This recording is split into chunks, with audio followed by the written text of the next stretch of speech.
प्रश्न है, दिए गए आंकड़े किसी राज्य की वार्षिक उत्पादन को दर्शाते हैं। इन आंकड़ों को पाई चार्ट पर प्रदर्शित किया गया है। ठीक है, एक तरफ उत्पाद है गेहूं, शक्कर, चावल, और दूसरी तरफ है वार्षिक उत्पादन टन में। ठीक है, इनका क्या करना है, पाई चार्ट पर हमें प्रदर्शित करना है। पाई चार्ट बनाना पड़ेगा। पाई चार्ट के लिए कुछ रूपरेखा बना लेते हैं। ठीक है, उत्पाद, ठीक है, वार्षिक उत्पादन,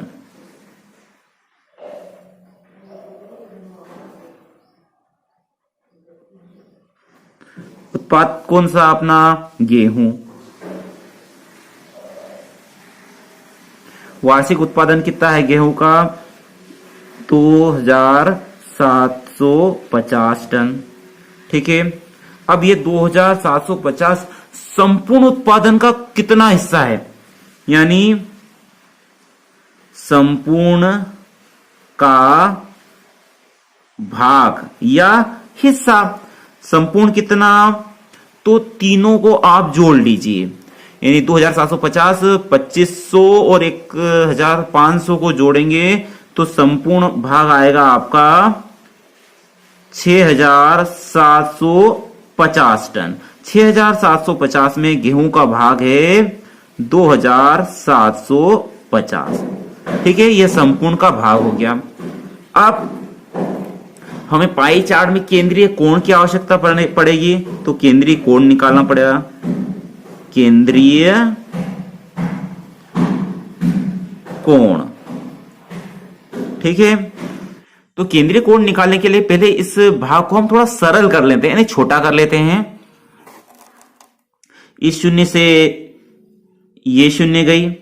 ठीक है, अब 675, 600, 275, कुल मिला के 25 का भाग ऊपर और नीचे चला जाएगा।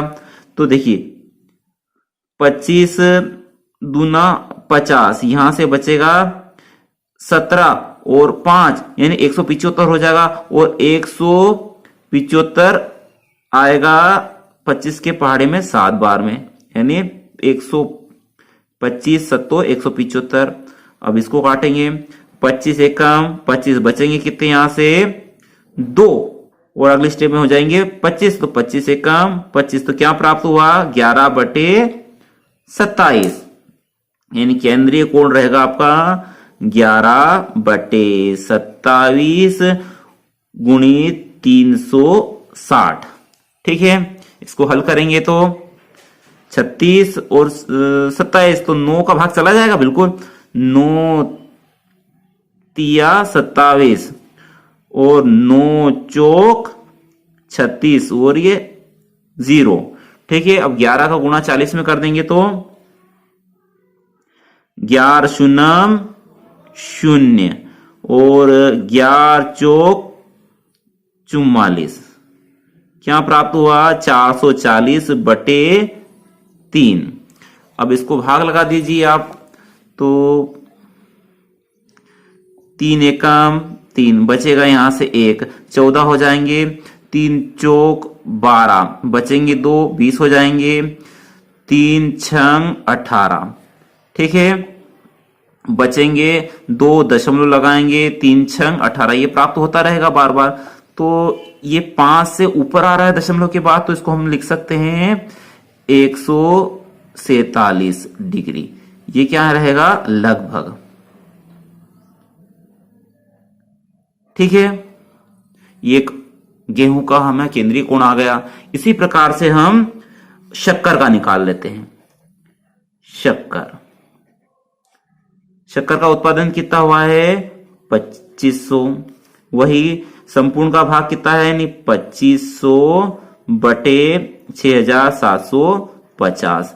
अब इसको सरल कर देते हैं, वही ऊपर और नीचे 25 का भाग लगा देते हैं।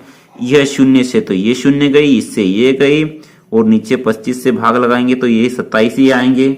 ठीक है, और ऊपर लगाएंगे तो 25 एकम 25 और 25 शून्यम 0, क्या प्राप्त हुआ 10/27, 10/27 गुणित 360।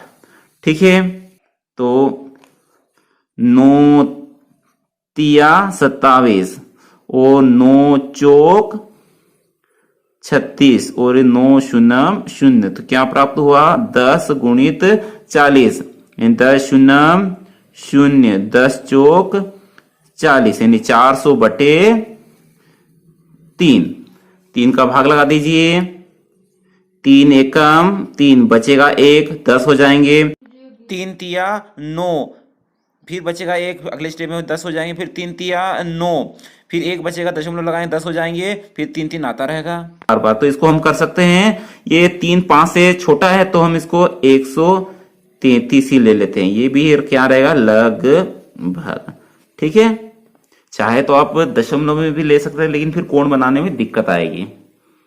अगला क्या है अपना चावल। चावल समय ज्यादा लग जाए लेकिन समझिए ध्यान से आप। चावल है 1500, कुल का कितना भाग है यानी 1500 बटे 6750, इसको भी सरल कर देते हैं अपन। 25 से भाग लगाएंगे तो नीचे तो 27 ही आएगा और ऊपर ये शून्य से शून्य कट गई थी तो 25 छंग 150, 6 बटे 7 यानी केंद्रीय कोण रहेगा 6 बटे 27 गुणित 360। वही 9 से भाग काट दीजिए, 9 तिया 27, 9 चौक 36 और 0, इसका गुणा इसमें कर दीजिए, 6 शून्य शून्य और 6 चौक 24 बटे कौन है 3 है, 3 से भाग लगा दीजिए, 30 तीनों 24 और 3 शून्य शून्य, क्या आएगा 80 डिग्री। यानी हमें तीनों कोणों प्राप्त हो गए, 147, 133 और 80। इन तीनों का योग 360 डिग्री आना चाहिए, बिल्कुल आ रहा है। चलिए अब पाई चार्ट बना लेते हैं। ये वृत्त बन गया, ये हमारी पाई बन गई। अब गेहूं का भाग कितना है 147 डिग्री का कोण बना लीजिए।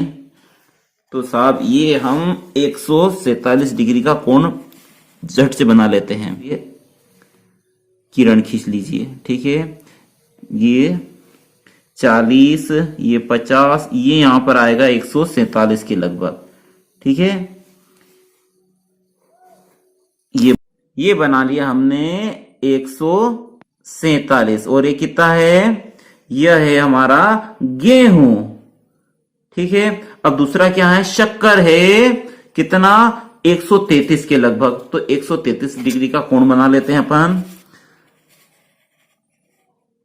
ये साहब ये हमने चंदा मामा को रखा और 133, तो ये साहब 10 20 30 40 100 110 100 ये 140 और 130, यहां आएगा लगभग आपका 133।